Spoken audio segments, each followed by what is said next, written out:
Hola, ¿cómo te va? Espero que estés muy bien y con deseos de seguir aprendiendo acerca de esto que es la química.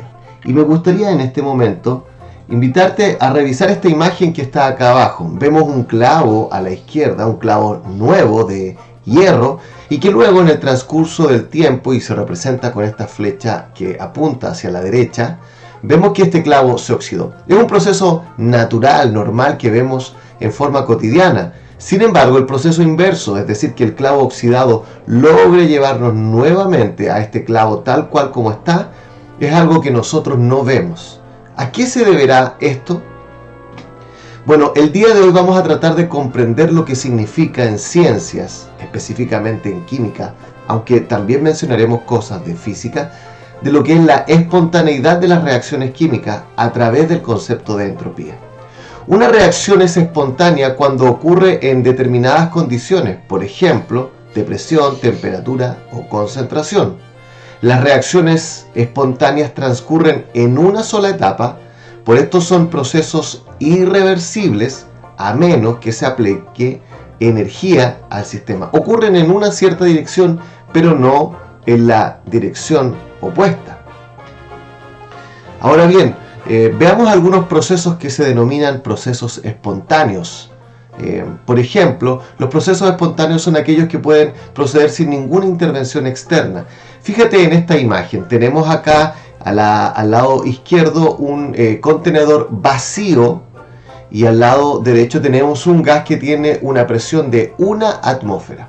Cuando nosotros abrimos la válvula que los separa, sabemos que el gas va a pasar al lado izquierdo de tal manera que en ambos va a haber la misma cantidad de gas, la misma concentración de gas y, por lo tanto, la misma presión de gas, 0,5 atmósferas. Es un proceso espontáneo, ocurre sin ninguna intervención externa. Se abrió la válvula y esto es lo que ocurre.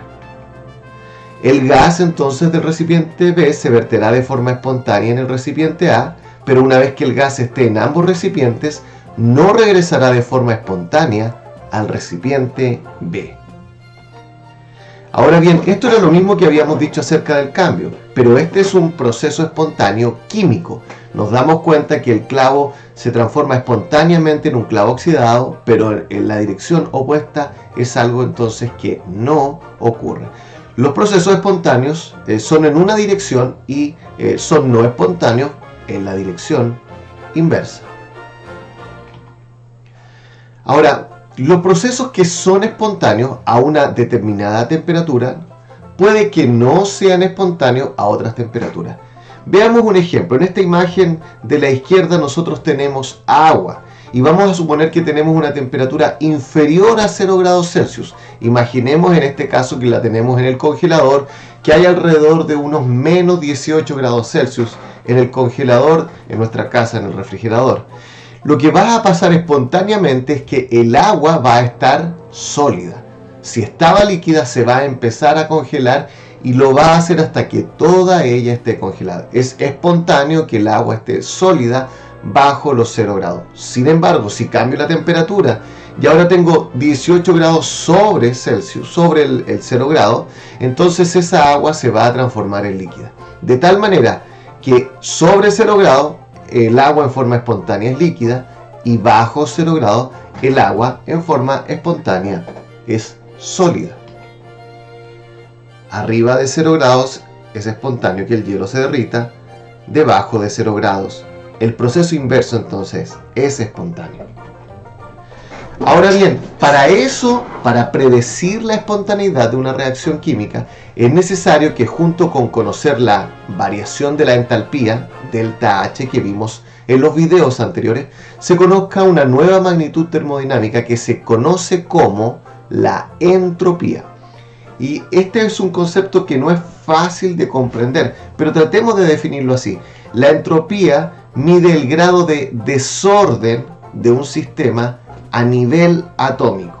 Esta magnitud solo depende de factores como el número de partículas o el estado físico de la sustancia, por lo que es una función de estado extensiva. Lo que esto quiere, digámoslo así, marcar o señalar es que nosotros en un digamos, en una situación específica tenemos un valor de entropía dado. Ahora, miremos esta imagen que se encuentra acá a la derecha. Vemos entonces que el estado sólido de una sustancia dada están sus partículas más ordenadas que en estado líquido, se encuentran, digámoslo así, con la capacidad de moverse entre ellas, por eso fluye. Y en el estado gaseoso vemos que hay una gran separación entre las partículas, lo que permite que ellas se muevan libremente.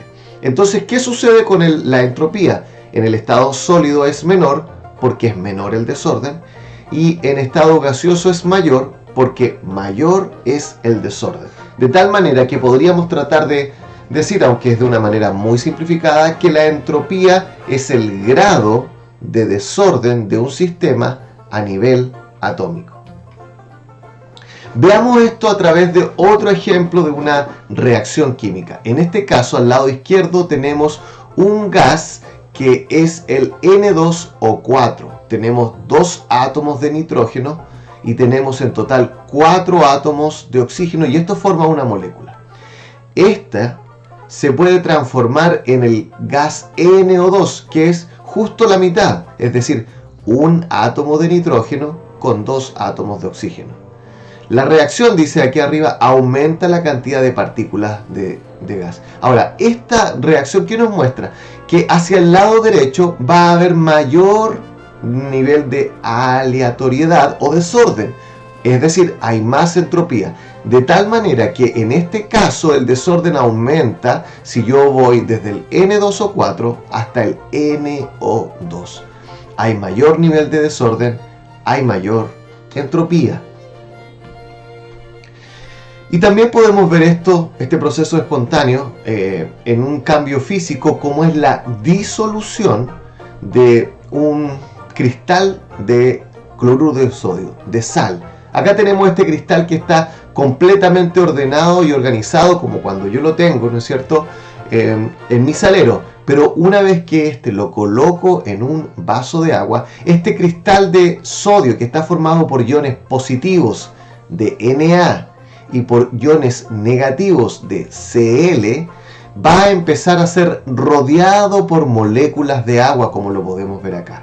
Fijémonos entonces que al rodearse de moléculas de agua está aumentando la desorganización de este cristal. Ya no están todos estos iones unidos entre uno y otro. Las moléculas polares de agua se orientan de tal manera que los átomos parcialmente positivos de hidrógeno, el polo positivo de la molécula de agua, quedan cerca de los aniones, en tanto que los átomos parcialmente negativos de oxígeno, el polo negativo de la molécula del agua, queda cerca de los cationes. Acá lo podemos ver, el catión, el ion Na+, está rodeado por los átomos de oxígeno de las moléculas de agua. En cambio, el ion cloruro, el anión, está rodeado por los átomos de hidrógeno de la molécula de agua. La desintegración del cristal aumenta la entropía, pero el proceso de hidratación disminuye la entropía. Para la disolución del NaCl, el efecto neto es un aumento de entropía. Aumenta el desorden.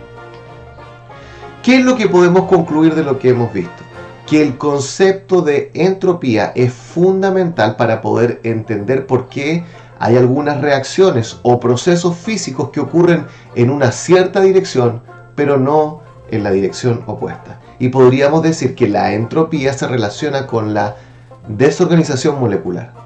El aumento de la entropía implica un aumento en la desorganización molecular. Espero que esto te haya ayudado a hacer la química más fácil. Que tengas un excelente día.